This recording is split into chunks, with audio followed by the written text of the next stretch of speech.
Hello, everybody out there in YouTube land.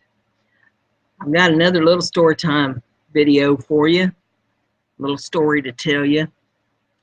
Back in the day, when I was going to the animal swap meets, it's like a flea market, only most of it's all critters, farm animals, and all kinds of things.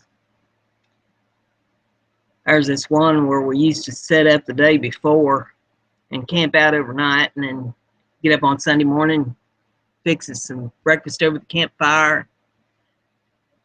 Then we'd enjoy the day there at the sale and pack up and go home. Well, this one particular swap meet, fellow that sat up next to me had brought a young man with him. High school age kid, I guess, and he was from the city. He didn't know nothing about farm critters, never been around farm critters before.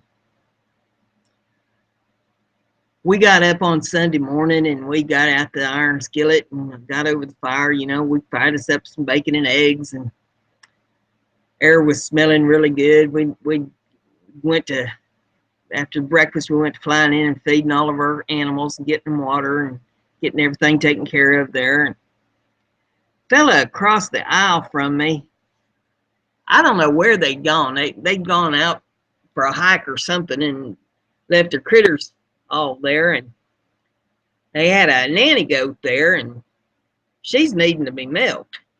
She's all let her down full of milk, and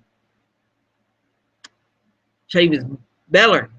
She calling them, wanting to be milked. And that boy sitting there beside me, camped right beside me, he says, "What's the matter with her?" And I said, "Well, it's milking time.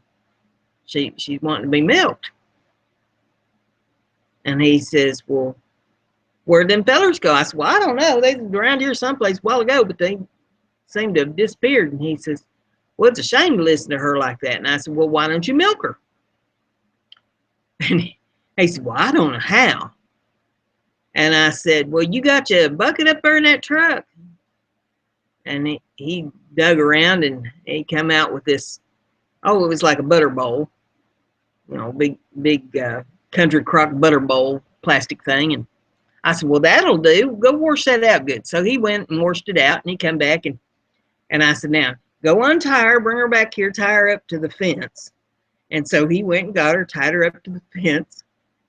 And I'm a jokester. If nothing else, I love to have a good time. And I said, "Well, go ahead and milk her." And he said, "Well, I don't know how."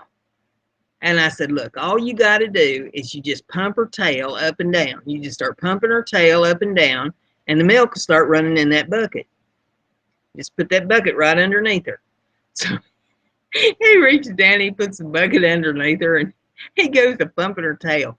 And of course, no milk's coming out. And he says, "Well, the milk ain't coming out." And I said, "Well, you got to pump her tail faster." And so he's pumping. He's hell-bent for leather, pumping that goat's tail up and down, and there ain't not one drop of milk coming out of her.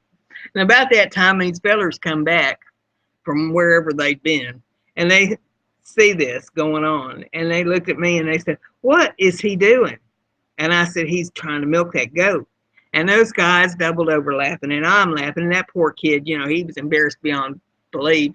He got a chuckle out of it later after he calmed down, but oh my goodness gracious. Ain't nothing like a city kid out there trying to milk a goat. So I guess the moral to this story is you can have real good intentions, but be careful who you listen to, because they may take you down the wrong path.